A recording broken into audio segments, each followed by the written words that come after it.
Buongiorno, ben ritrovati su Uncinetti allo sbaraglio. Oggi vediamo come realizzare la coda di drago acquamarina perché appunto ho utilizzato questo filato in microfibra dalle tonalità diciamo che ricordano l'acqua marina. Ci sono tante colorazioni del verde, gradazioni del verde acqua. Allora, come si fa? La lavorazione è molto semplice. Qui ho inquadrato l'avvio. Si parte con appunto delle maglie alte, si creerà un bordino che contornerà uno dei lati del nostro lavoro. Dall'altra parte ci sarà la parte appunto liscia, dedicata alla crescita della lavorazione. Si continuerà così e a piacimento. La mia coda di drago, scusate, non so perché mi esce grado, è lunga circa 200 centimetri, quindi circa 2 metri. La parte finale avrà questo aspetto, una linea dritta costituita da 4 catenelle con una catenella di separazione, ed è molto calda e avvolgente. Certo, la coda di drago, per essere tale, io la voglio bella grande, quindi ho preferito farla molto grande. Poi logicamente sta a voi decidere cosa farne. Allora, stamattina oggi vediamo come partire la lavorazione. Io ho preso degli appunti per diciamo facilitarci la cosa. Metto un attimo su, anche se ingombra, pazienza, se no mi cade, tanto che è lunga, e vediamo un po' gli appunti che ho preso. Allora, cosa ho fatto? Sono partita con 5 catenelle, poi le ho chiuse con una maglia bassissima. Ho iniziato a realizzare che cosa? Il primo gruppetto di maglie alte, che è costituito da 3 catenelle e 4 maglie, 2 catenelle di separazione e una maglia alta. Sono poi partita a farmi i ganci, diciamo questi punti V. In realtà la nostra coda di drago sarà costituita da 2 giri di lavorazione, uno in cui andremo a realizzare dei punti V e l'altra in cui realizzeremo le maglie alte.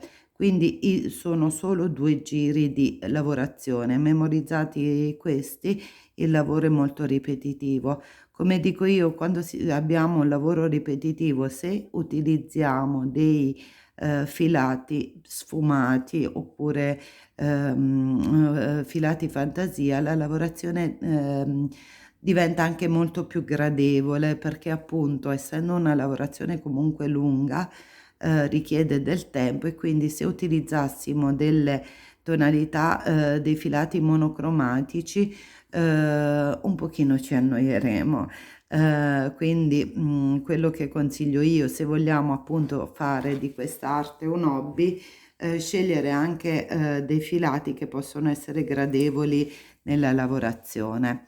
E poi si continua. Adesso partiamo per gradi. Sposto un attimo il mio lavoro, lo tolgo proprio dal tavolo così non ingombra. Foglietto alla mano e partiamo con 5 catenelle. Allora, 1, 2, 3, 4 e 5. Chiudo nel primo anellino con una maglia bassissima e ci siamo. Allora, io ho scelto un filato neutro per il campione. Vado a salire con 3 catenelle, poi aggiungo accanto 4 maglie alte, una, 2,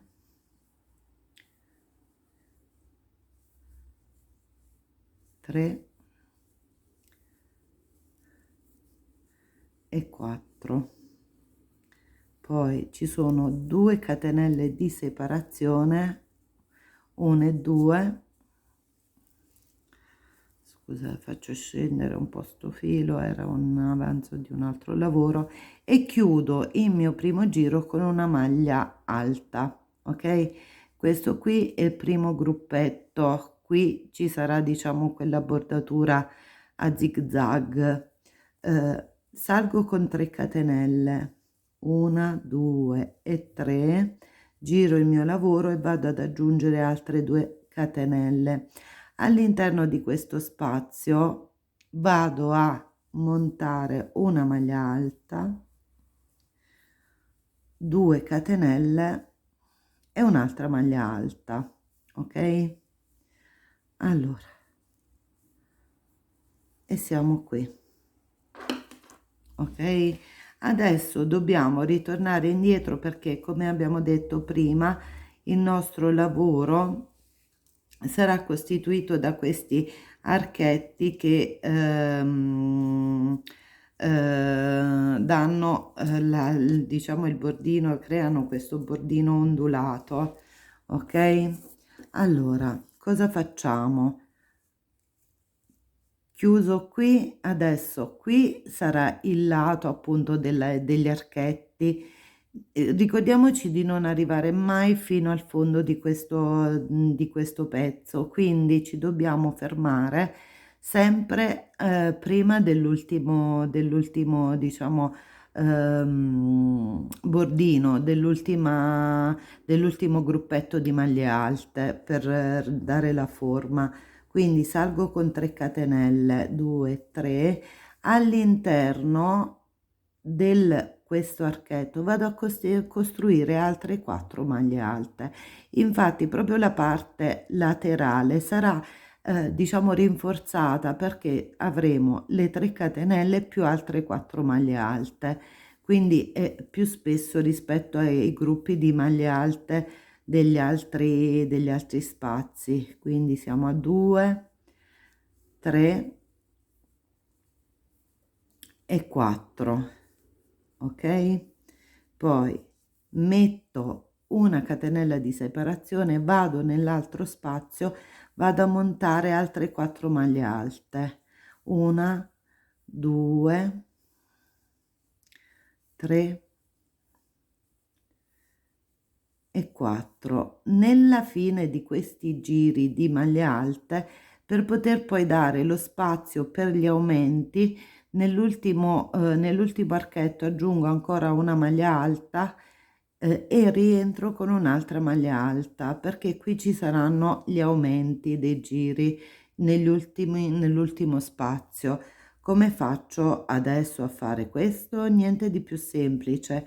3 catenelle, 2 3, siamo al giro 1 2 3, al quarto giro che ho sul foglio.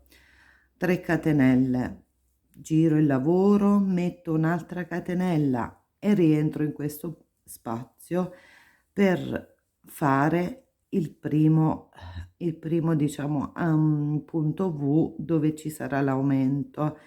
Dopodiché metto 2 maglie alte e rientro qui con un'altra maglia alta, quindi nel punto finale avremo che cosa? Avremo 2 punti V per gli aumenti. Poi vado direttamente nell'altro spazio e vado a formarmi l'altro punto V, una maglia alta, 2 catenelle, un'altra maglia alta. Come detto in precedenza, noi qui non andremo a lavorare nell'ultimo, quindi cosa faccio? Mi alzo con 3 catenelle, giro il mio lavoro, entro nello spazio sottostante e vado a montare 4 maglie alte, 2 3 e 4, faccio una catenella di separazione, vado qui e monto di nuovo 4 maglie alte, 1, 2, un attimo che ho il gomitolino che fa i capricci, 3 e 4, poi faccio catenella di separazione.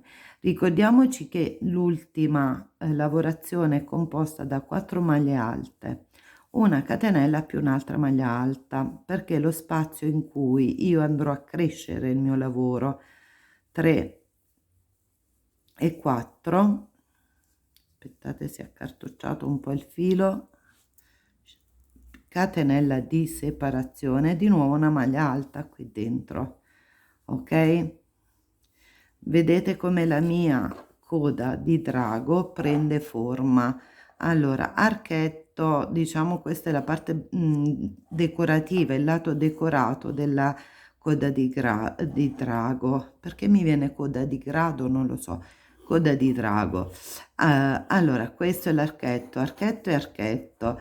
Adesso devo riproporre il giro dei punti V con gli aumenti opportuni.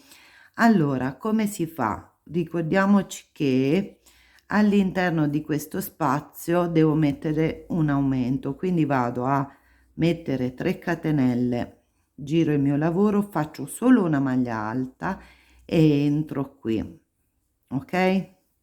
Poi invece per il secondo metto 2 catenelle e vado dentro qui, mi sposto nello spazio di una catenella tra i due gruppi di 4 e vado a montare il mio punto V costituito da maglia alta, 2 catenelle e maglia alta. Di nuovo vado nell'ultimo, maglia alta, 2 catenelle, maglia alta, e come abbiamo detto mi fermo perché io non devo arrivare sul gruppetto qui perché è il mio bordino.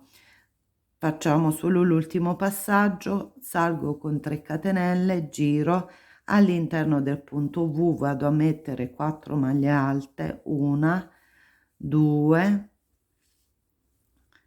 3 e 4. Do uno spazietto tra un gruppo e l'altro con una catenella perché è il punto in cui poi vado a realizzare punti V del giro successivo, 4 maglie alte, 2, 3 e 4, poi catenella, altro punto V, 4, 1, 2, 3 e 4, catenella di separazione. Ricordiamoci che qui dobbiamo mettere una maglia in più alla fine separata da una catenella, 2 maglie alte, 3 maglie alte e 4, metto una catenella e aggiungo l'ultima maglia alta, ok? E siamo a questo punto. Eccoci qua, questo è il motivo da ripetere in base al, diciamo, alle proprie esigenze, al proprio gusto. Io l'ho detto, la coda di drago per me deve essere avvolgente, quindi l'ho fatta molto grande. Sta a voi decidere in base, diciamo, al gusto, in base alla persona che deve indossarla. Se una persona è più minuta, logicamente avrà, diciamo, meno, non sarà il caso di farla lunga 2 metri perché sarà troppo voluminosa. Quindi diciamo un pochino che in base al proprio gusto personale si può decidere di farla più o meno grande. Mi auguro che il tutorial vi sia piaciuto, che sia di facile realizzazione e che vi possiate divertire nel realizzarlo. Auguro a tutti una buona creatività. Al prossimo tutorial.